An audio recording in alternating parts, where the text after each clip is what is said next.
Selle tunni teema on arvulogaritm ja siis eksponent, täpsemalt eksponendi võrrand.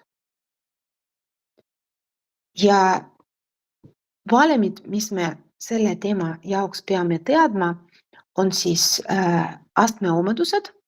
Siin kõik on tabelis toodud vasakul pool ja kõrval on näidis. See on olemas Moodle'is ka, et me ei hakka need praegu eraldi vaatama, aga kui me midagi kasutame, siis ma ütlen, et see omadus just siin oli kasutatud. Ja siis järgmisel slaidil mul on logaritmi definitsioon, et kust tekib see logaritm, et kui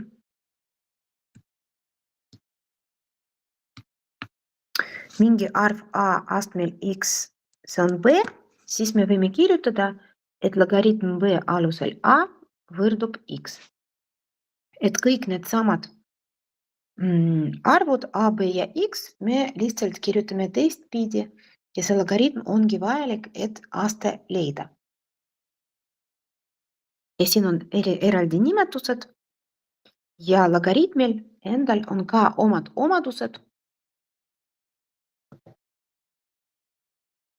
Siin mul ongi, ma natukene siin tõstan.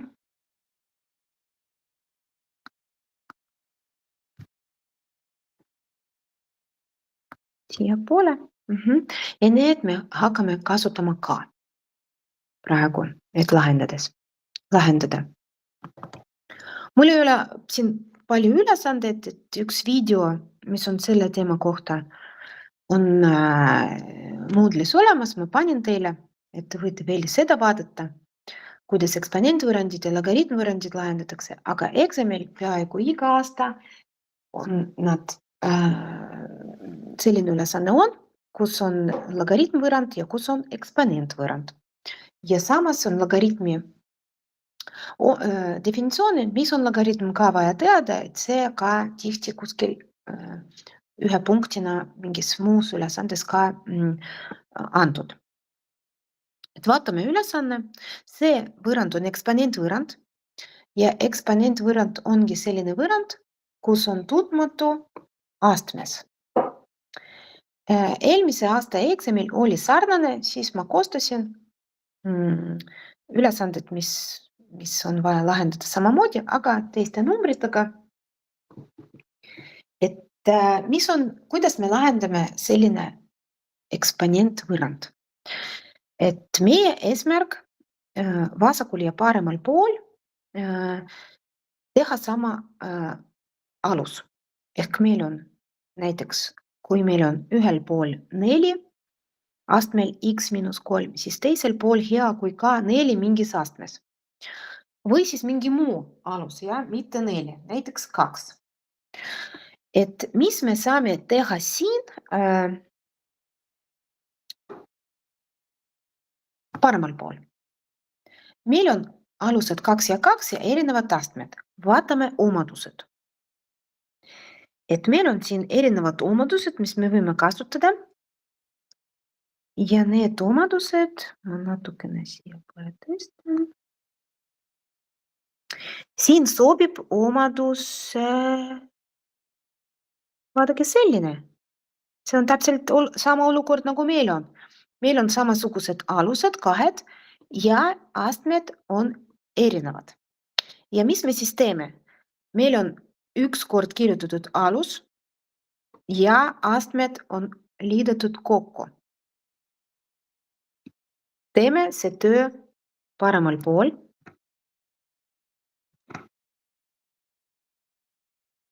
Vasak pool olgu jääb sama.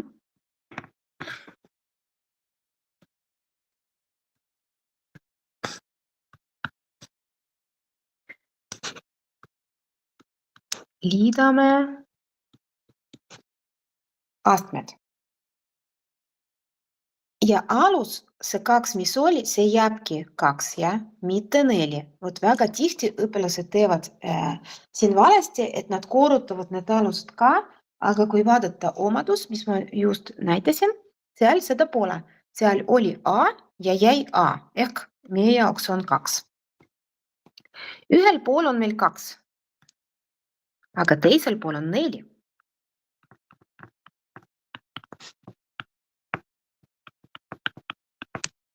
Ma võtsin siin sarnased liikmed kokku, et 2x miinus x on x, siis astendaja on x pluss 1. Kuidas 4-st teha 2? Me teame, et 4 see on 2 ruudus. Asendame seda. 4 asemel kirjutame, et see on 2 ruudus.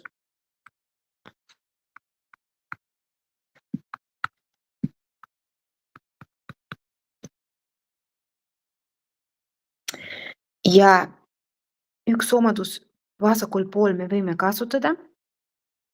Ma näitan praegu omadused ja see on selline omadus, et vaadake, kui alus A on astmel n ja veel astmel m, siis need astendajad me omavahel korrutame. Teeme seda.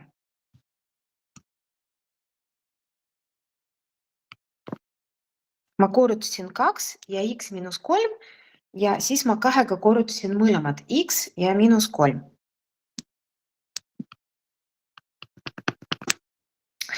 Ja mis ma saan nüüd teha? Kuna alused on samad, siis astmed peavad olema ka võrdsed. Muud moodi võrdus ei ole võimalik siin saada. Ehk järgmise sammuga me võime juba kirjutada niimoodi, et meie astmed on omavahel võrdsed. Ja see võrrand ei ole enam eksponentvõrrand, see on lineaarvõrrand.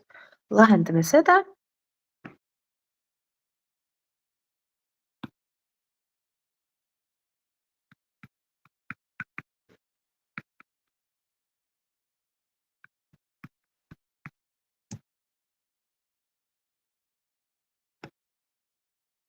Ja x võrdub 7.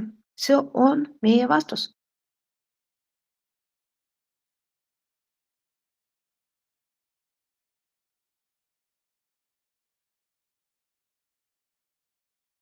Järgmine ülesanne on sarnane. Proovime seda teha ka. No eesmärk, nagu te saite aru juba, teha sama alusega. Mina pakun, et see alus võiks olla 2. Et vasakul pool on siis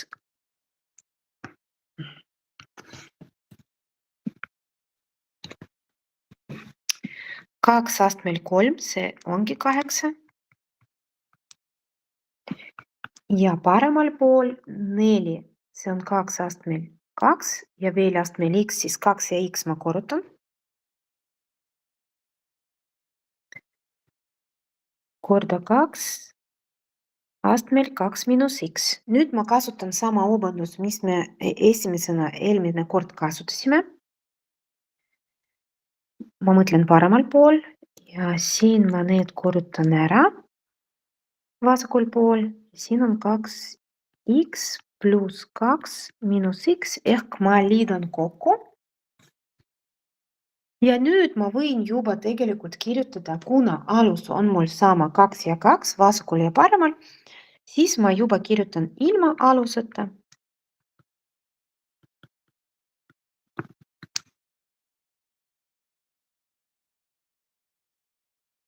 Ja see on lineaarvõrrand.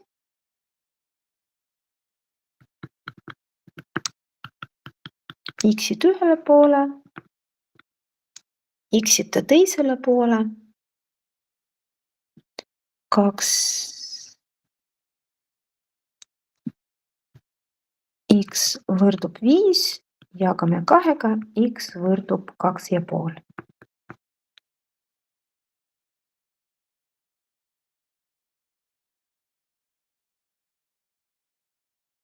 See on meie vastus.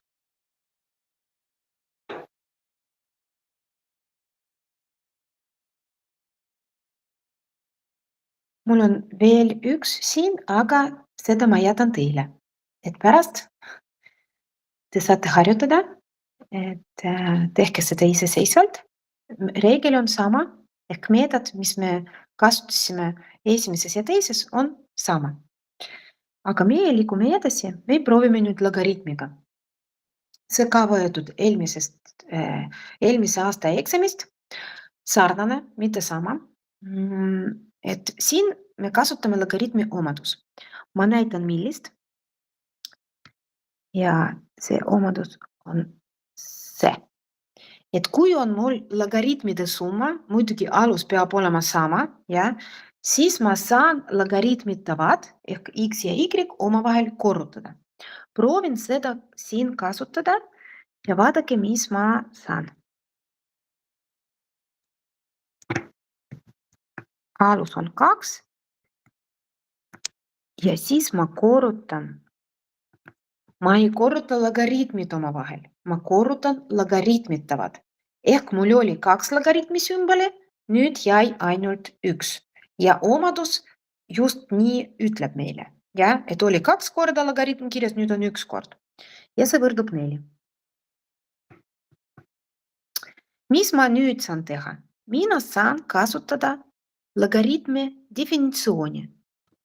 Ja mis see logaritmi definitsioon meile ütleb? Et kui mul on praegu kirjutatud niimoodi, ma võin seda kirjutada niimoodi ja mitte kasutada logaritmi märki. Meie A, mis siin on A, see on 2 ja X on 4. Ja B, see on see X-iga korrutis. Proovime.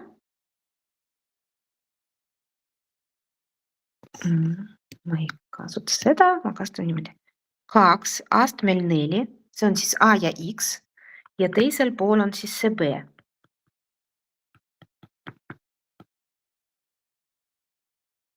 Ja see on võrrand, mis ei ole logaritm võrrataja enam. Proovime seda lahendada. Avame sulud ja ma vahetan ka pooled, mul on mugavam, kui tundmatu on mul vasakul, aga ei pea vahetama, kui ei taha.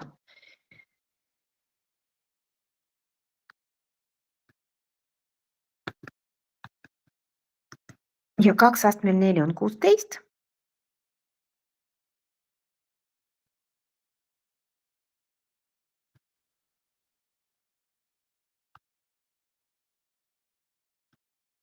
Miinusmärgiga ma tõstan ka vasakule ja siis pluss 3-ga annab see -13. Kuna mul siin ruumi palju ei ole, siis ma mõned tehed teen korraga.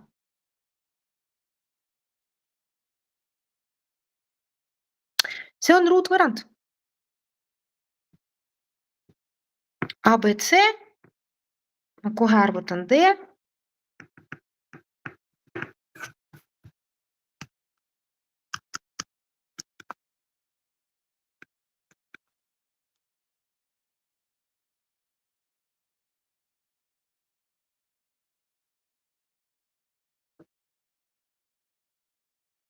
Siin hästi ei saa teha ju. 4.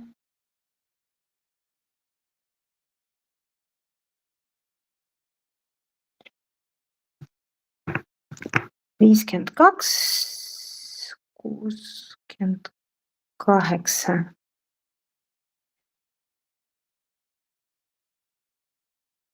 Siin ei saa diskriminanti hästi arvutada. Eksamil sellised nad teile ei anna. Et ma siin natukene vist numbrid.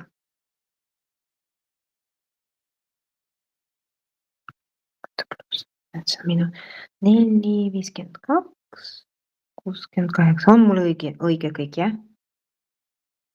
Vaadake ka.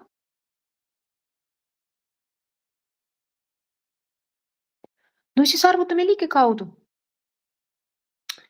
Ligikaudu ruutjuur 68 on 8,8.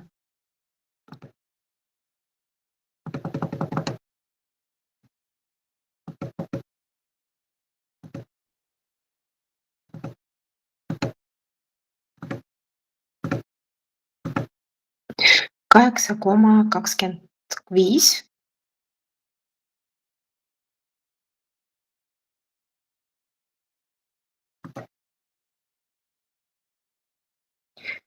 Siis x1.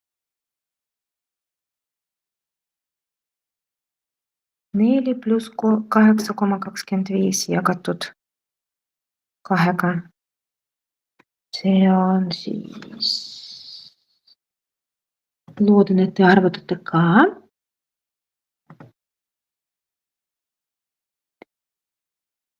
12,25 kahega, see on 6,125.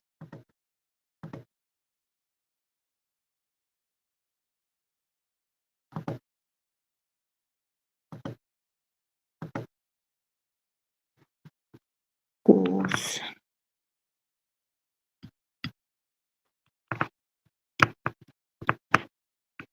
Ja teine 4 miinus 8,25 jagatud 2-ga on miinus 2,125. Vist on nii. Ja viimane etapp siin. Kui tegemist on logaritmvõrrandiga, siis me alati peame tegema kontrolli. Sest et see, mis on logaritmitav, ehk see ja logaritmi alus muidugi ka, aga siin x ei ole, peab olema positiivne. Ehk nendest kahest meile ei sobi see teine, mis on miinusega, sest et kui me paneme seda x asemel, hakkame arvutama logaritmi, siis me ei saa midagi arvutada, kuna see, mis on logaritmitav logaritmi sees, ta on negatiivne ja siis ei ole võimalik logaritmi arvutada. Et meie vastus on siis see.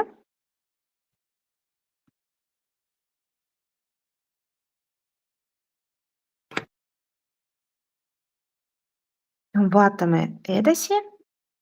See järgmine ma ka jätan teile, see proovige täpselt sama teha, nagu me tegime esimese.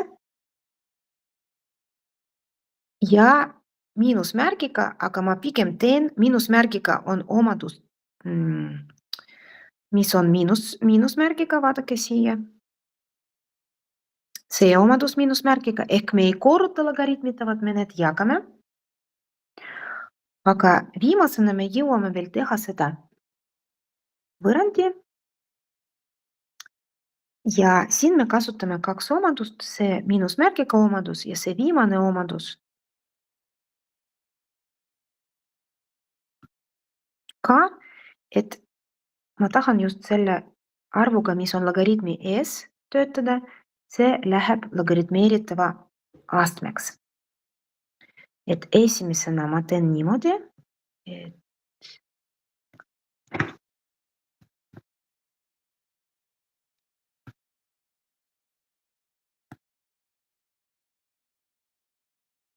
see 2 läks ülesse. Nüüd ma kasutan omadus, mis on miinusmärgiga. Ehk mul jääb ainult üks logaritm alusel 4 ja ma jagan x ja 9, see on 3 ruudus. See on -1. Ja nüüd ma kasutan logaritmi definitsiooni ja kirjutan, et x jagatud 9-ga, see on 4 astmel -1. Ehk x jagatud 9-ga võrdub 1/4.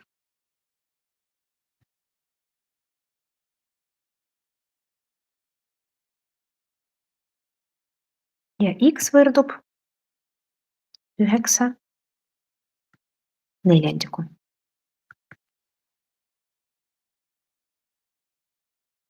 Kaks tervet ja 1/4 või 2,25. Ja see meile sobib, kuna ta on positiivne ja me saame kontrolli sellega teha.